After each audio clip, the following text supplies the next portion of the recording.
Olá, recentemente a gente teve um acidente bastante impactante com um navio de cruzeiro aqui na costa brasileira. Um navio da MSC, que é uma das maiores empresas que oferece serviço de cruzeiros marítimos, né?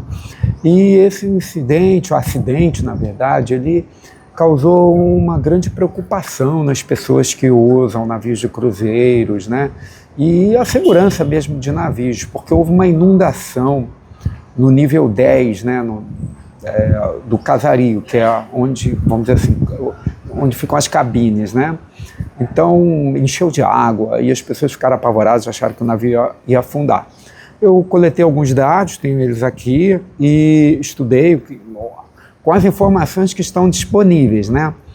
E como eu sou projetista de segurança offshore, então eu já participei de 15 projetos na área offshore. E então eu sei exatamente como funciona o sistema de água de combate a incêndio, e pelas informações, a gente não sabe, né? As informações elas ficam lá com o operador do navio, mas pelas informações faz sentido a descrição que eu vou apresentar aqui, até para que as pessoas entendam e não fiquem com excesso de medo e nem achando que é uma coisa que não tem relevância. Tem importância sim, mas não é uma coisa tão perigosa como alguns, não é perigosa, que ofereceu tanto risco para as pessoas como alguns podem ter pensado. Esse acidente foi com o navio da MSC Civil, tá? Aconteceu em 12 de janeiro de 2026, no trajeto entre Búzios e Salvador. O que aconteceu foi que cerca de 50 cabines ficaram afetadas com inundação. O que pode ter causado? A informação que a MSC divulgou é que houve um rompimento na tubulação de água de combate a incêndio do navio. O navio ele trabalha, por uma questão de segurança, com um conceito que é obrigatório, né, chamado anel de incêndio. É um looping, né, um anel fechado de água de combate a incêndio, um anel de tubulação de água de combate a incêndio. Todos esses regramentos que exigem que esses conceitos de projeto, eles estão no SOLAS, que é um código de segurança offshore. SOLAS, né, ele surgiu depois do Titanic. Então, o aprendizado com grandes acidentes fez com que as técnicas se desenvolvessem, elas foram registradas em normas para que os acidentes não se repitam. Então é preciso seguir as normas. E, obviamente, o navio desse porte, de uma empresa grande assim, segue o SOLAS. O que é esse conceito de anel?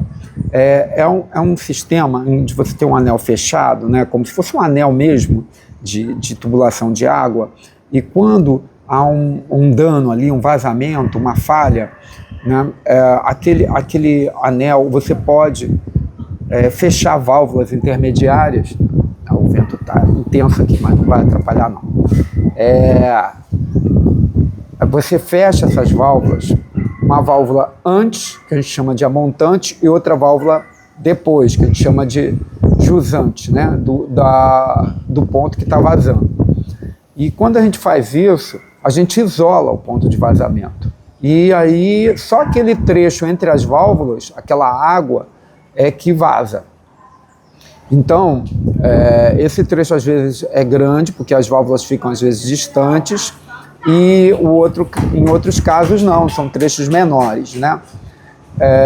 Nesse caso aí, aconteceu isso, houve um dano, provavelmente ou corrosão ou uma falha de junta de expansão.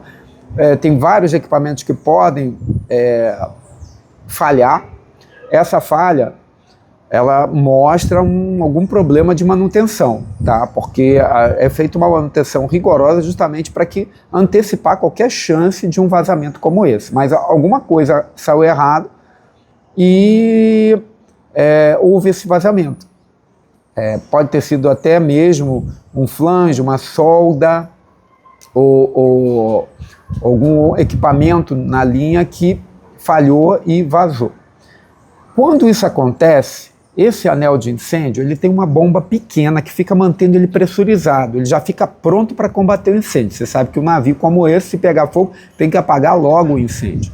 Então, essa bomba que a gente chama de bomba jockey, ela fica ali, caiu a pressão por algum motivo bobo, ninguém sente nada, você só vê, ela põe mais água para repor. E assim vai, um ano inteiro. Tem teste anual, até o teste anual, até o próximo teste, só vai regulando aquela pressão. Mas quando tem um vazamento maior, o sistema entende que alguém abriu um hidrante ou que houve um incêndio.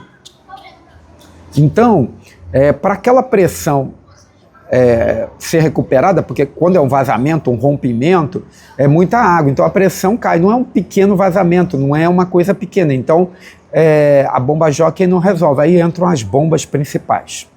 São no mínimo 3 bombas de 200 metros cúbicos por hora, ou seja, são equipamentos pesados, tem bombas até muito maiores, às vezes são 4 bombas, né? 3 de 50%, sempre tem uma de folga, ou 4 de 25%, enfim, são várias configurações possíveis. Um navio como esse tem muitas bombas, são bombas muito potentes. Como há o rompimento, a pressão cai, parece que alguém abriu um hidrante para combater um incêndio, as bombas entram com tudo. Então é uma pressão de água violenta. De onde vem essa água? A gente sabe que a água não é uma coisa muito fácil de se encontrar no oceano. Ué, como assim? Água doce não é fácil. Então, você tem muito pouca água doce a bordo, só o suficiente para as pessoas, com folga, obviamente, e para alguns sistemas que precisam de água doce. Os sistemas principais de água de combate a incêndio, as bombas succionam do mar, porque, teoricamente, em relação ao navio, é uma fonte inesgotável de água. Então, você tem ali, pode combater o incêndio quanto você precisar, porque você tem água infinitamente. Mas a água salgada, ela causa um monte de problema, estraga os equipamentos, corrói tudo. Então, nas áreas de cabine, tem uns sistemas de sprinkler, de water mist, um nome assim diferente, né? Ou fog, que ele cria uma neblina. Esses sistemas usam água potável, água doce, vamos dizer assim. Mas não foi esse que causou. É muito pouca água que fica armazenada, mistura com algum tipo de gás comprimido, geralmente nitrogênio, e você cria uma neblina que é suficiente para apagar um incêndio por supressão. Então esse é o caso do sistema de aspersor. Mas não foi isso. Foi um rompimento de alguma linha grande que passava ali dentro do deck 10, né?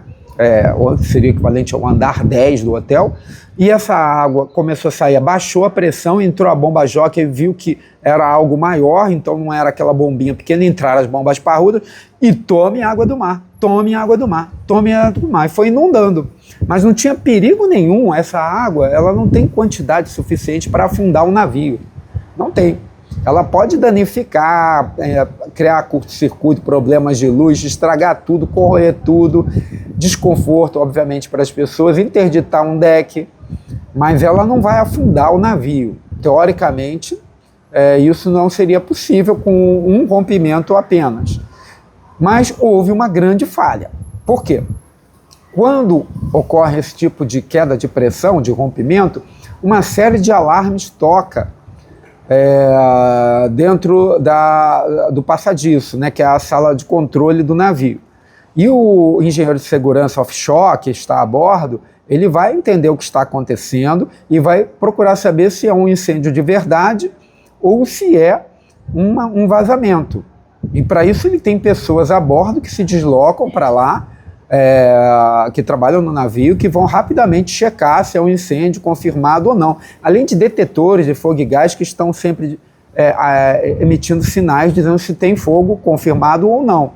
O fato é que o navio demorou a entender que não era um fogo confirmado e demorou a bloquear aquele vazamento, que é aquilo que eu expliquei no começo, que é fechar uma válvula antes e outra válvula depois do vazamento. Então você tem um vazamento aqui, você fecha uma válvula antes e depois outra depois, né, do ponto que está vazando. Então esse trecho da tubulação, ele fica, é um trecho que fica vazando, mas é alguns metros de tubo. Mesmo assim, ele ainda tem, geralmente não, ele tem que ter um ponto de drenagem.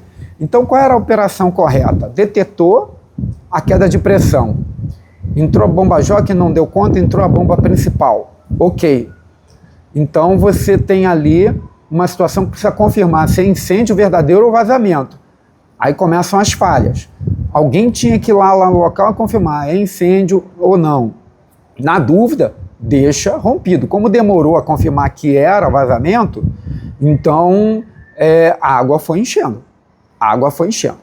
Depois que detectou, tem que fechar as válvulas. As válvulas, geralmente, elas podem ser automáticas, né? Então são válvulas de acionamento automático. Na própria sala de controle, o engenheiro de segurança offshore vai ver quais são as válvulas daquele setor, porque quem foi lá e confirmou, está vazando nesse setor aqui. Ele passa via rádio, pelo rádio ele vai lá na válvula certinha, porque ele estuda isso antes e fecha a montante e a jusante, antes e depois. Isola o ponto de vazamento. Assim não teria aquela quantidade toda de água. A bomba desligaria, tudo aconteceria corretamente. Mas como demoraram a fazer essa operação, a água ficou vazando, 50 cabines foram afetadas. Então foi isso que aconteceu. A embarcação, ela seguia solas, obviamente, né? As plataformas de petróleo seguem solas, todos os navios seguem solas, precisam seguir, que é esse regramento de segurança e de sobrevivência da vida no mar, né? Solas é a história da indústria naval, né, da segurança offshore. Então, o projetista ele é rigorosamente fiel à recomendação. E, para vocês terem uma ideia, empresas são contratadas para checar se realmente foi ou não, se as regras foram cumpridas ou não. Solas é um regramento que mudou a história da segurança marítima. Solas of Life at Sea. Então, isso em inglês significa a segurança da vida no mar. Então, foi isso que aconteceu. Não houve em momento nenhum risco de naufrágio, nada disso. Mas houve falha, sim, no sentido de evitar aquela inundação. Não é esperado que ocorra aquele derrame de água salgada. Isso vai trazer danos para o navio, prejuízos também, porque as pessoas vão processar, porque não tinha cabine disponível, né? As pessoas ficaram sem alojamento. Então, uma série de desdobramentos vai acontecer, né? E eu espero que tenham entendido o que aconteceu e que não foi assim, algo tão grave como alguns pensaram, o navio está afundando. Não, mas também não é uma coisa boba. É uma falha importante que mostra a falta, uma incapacidade de diagnosticar rápido o problema e minimizar as consequências do problema, as perdas, né? Então, essa é a conversa que eu queria ter aqui. E se outras informações chegarem, quem sabe a gente pode acrescentar algo.